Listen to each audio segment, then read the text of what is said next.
during the stay in South Korea last year, taking care of my mom and dad, as you know that my mom passed away last year,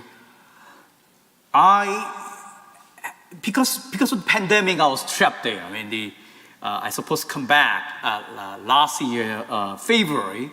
Then the pandemic, the COVID-19 happened in South Korea. So Bishop heard that South Korea, the level of pandemic grew up. So he said, stay there. So I will stay there. I was there.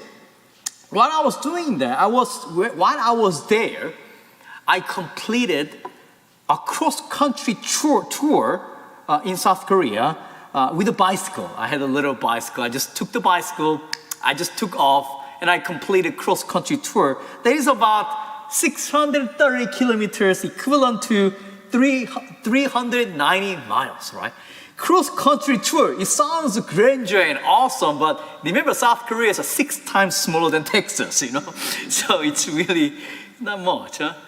Anyway, so ever since then, I got interested in the world of bicycle. While building an interest on this new experience, I happened to know a name, Steve Roche, R-O-C-H-E, who is considered one of the island's greatest cyclists. Wikipedia states that his finest hour came on the day he won the Tour de France in 1987, becoming the second of the only 2 cyclists to win the Triple Crown of Victories. That's the title. There are 3 world-renowned cyclist competitions, and he won 3 of them. He's the second and the only 2 of the cyclists on that. His finest hour was in 1987. Why am I saying this? While I was preparing for this weekend homily, his name came to me and a thought came to my mind while I was preparing and then meditating upon today's gospel. Think about this. When we think of a person's finest hour, we think of it in very worldly terms, right? We see it as an hour of triumph and glory, right? We tend to speak of it in a rather glib way. Oh, when was your finest hour in your life? Oh, I tell you what, you see. We concentrate solely on the hour of glory. We often forget the fact that in order to make that hour of glory possible, it requires many other hours of blood, sweat, and tears. The glory cannot be separate from the pain. And the pain then is a part of the joy now. Today's gospel, now go back to today's gospel. Jesus too spoke about what? His hour. You heard that word, his hour. He spoke about it several times during his public ministry, especially in the Gospel of John. In the early chapters of the Gospel of John, he always spoke of it as not having yet come. One of the themes that the Gospel of John is always, his hour is not yet come. His hour is not yet. Well, my hour hasn't come yet. You see, a lot of emphasis is throughout the entire gospel. There's an emphasis on the holy hour, his hour. However, in today's gospel passage, he speaks of it as having come at last. My hour has come, he said. So let's get into there. Let's go there. What kind of hour had he in mind? What kind of hour is he talking about? Well, spoiler warning, we already know the answer. Spoiler warning, his hour, the hour of glory, is not according to worldly view, right? The hour in question was hour of his death. His death. It was an hour of supreme self-giving in which he made a complete sacrifice of himself for us. Let's be honest. Let's go deeper in this matter. Let's be honest on this matter. From a worldly point of view, remember we talked about Stephen Roche, right? From the worldly point of view, his hour was an hour of failure. I mean, all the followers of Jesus at the time, before his passion, death, and resurrection, all the followers, they had a hope. They had a hope of glory of Israel. He's the Messiah. He's going to bring the former glory. He's going to be our king. He's going to provide anything that we need. Yet, this leader was crucified and died on the cross. Imagine that. From their point of view, he was a failure then. Worse, it was an hour of shame and humiliation. He wasn't naked. And many people, so many people spit on him, mocked at him, smashed him. From the worldly point of view, this is really horrible time. His finest hour, forget about it. We might be able to say that from the worldly point of view. But unlike this, God did something very peculiar. By raising him from the dead, God turned it into an hour of triumph of Jesus and an hour of grace for us. Ironically, this was Jesus' finest hour. Finest hour. His hour of humiliation and shame and death. Truly, this was hour of glory. This wasn't the hour when all that he had come to do on earth was accomplished. That's why Gospel of John, what's the last words of Jesus on the cross? Jesus said what? It is finished. It is accomplished. It is done. Based on the based on different various English translation. All his life had led him to this hour and prepared him for it. This lowest point proves to be a turning point. Okay, special effect, because at least you need to remember this one. This lowest point proves to be turning point. Turning point. This is a great paradox. The lowest, darkest, and most painful hour in the life of a seed is the hour in which it dies. And yet, this is precisely the hour in which new life is born. That is the reason why Jesus used this image, this analogy, when he talked about his finest hour. I told this one before, and I'm saying this one again and again. We take it for granted. We are living in the world of Christianity. We take it for granted. But let's also assume that let's just assume that there's one person who did not know anything about Christianity. Let's say this person didn't know anything about Jesus, anything about God. And then this person just came and then heard about this. He or she might say, this is strange indeed.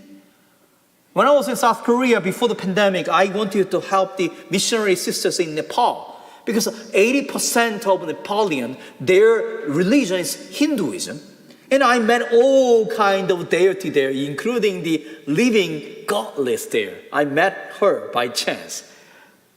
The point was, their point of deity is this: God is there, and we are just human. We have to feed God in the right way. Otherwise, God will get you. God will, dominate you. God will give you a hard time. That's the idea of Hinduism, so to speak, in nutshell.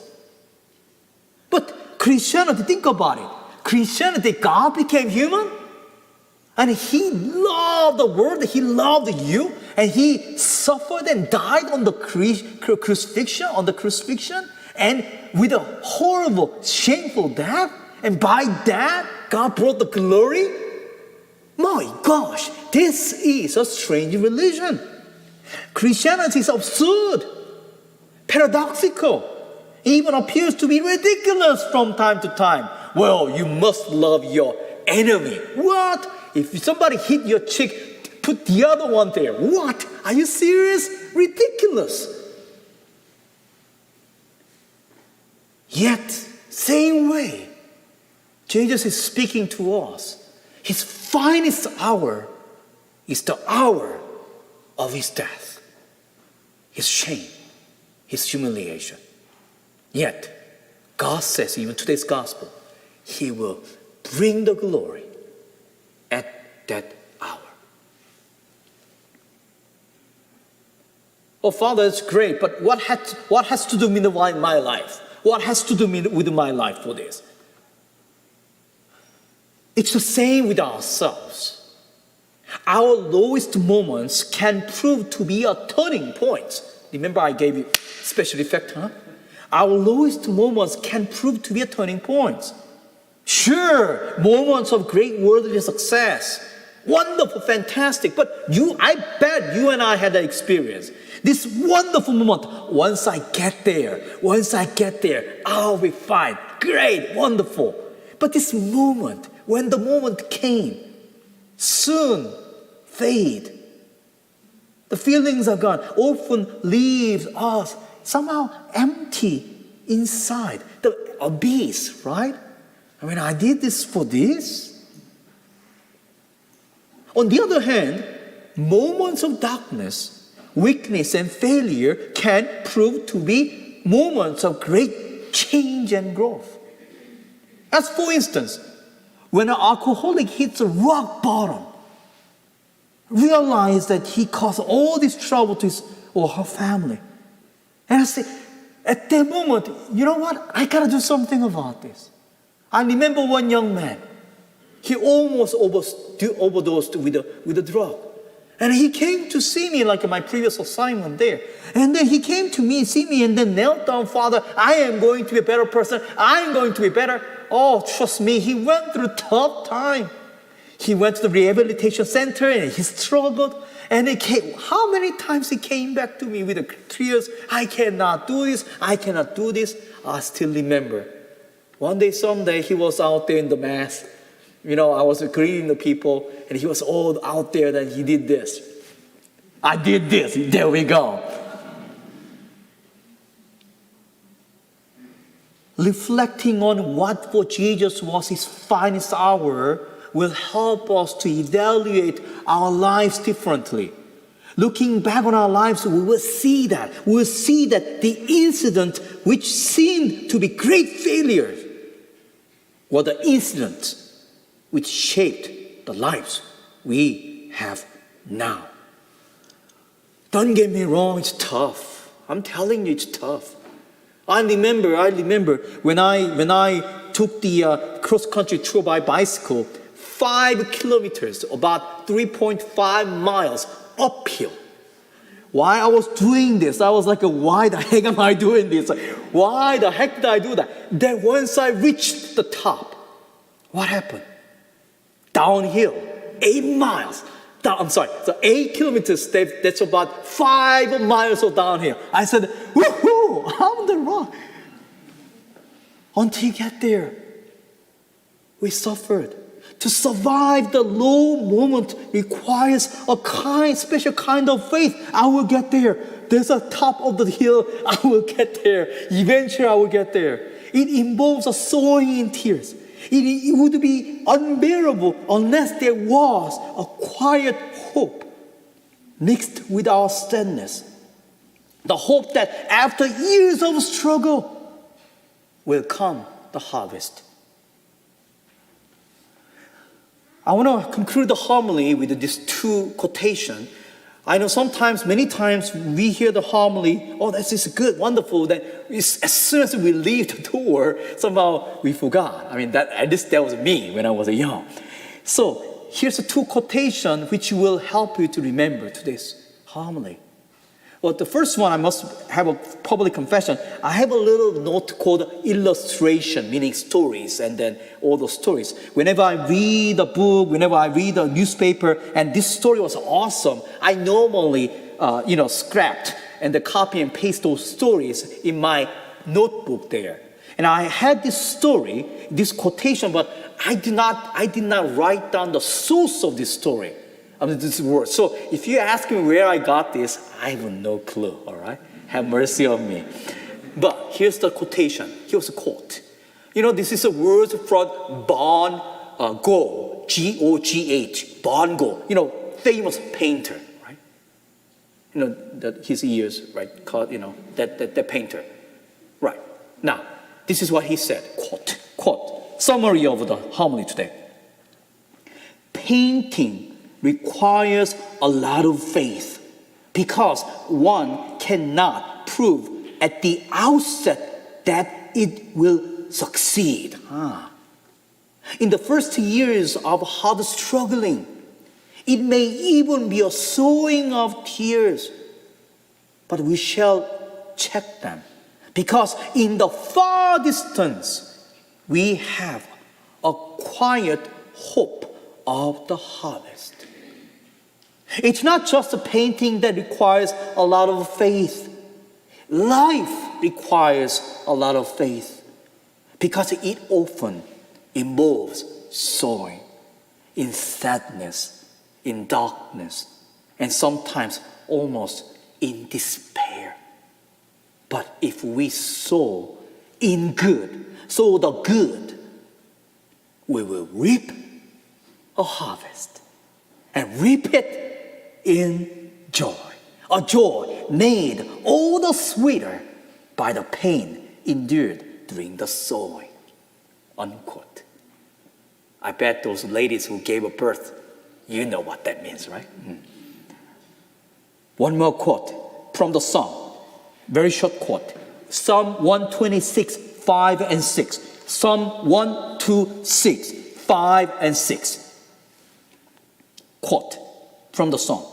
I'm going to be a little bit dramatic though. Those who sow in tears will reap with cries of joy. Woohoo! The harvest. Those who go forth with weeping, carrying the sack of seed. Oh, will we get this one this year? Well, I don't know. Will return with the cries of joy. There we go, look at this. I bet the farmers understood this. Carrying their bundled sheaves. If you are going through a hard time, my brothers and sisters, then pay attention to next week, Holy Week.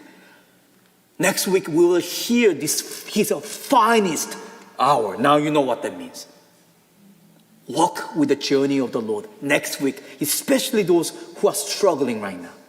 Participate in his finest hour. You know what that means now. Who knows? Jesus will enkindle your heart and you may see the slightest yet brightest light coming from the end of the tunnel. One thing that I can say with my own conviction is this. I'm not saying this one from the book. My own personal conviction and witness and the experience. In the end, good triumphs. Life triumphs because ultimately God has the last word. Ultimately, God has the last word. Therefore, in the end, good triumph.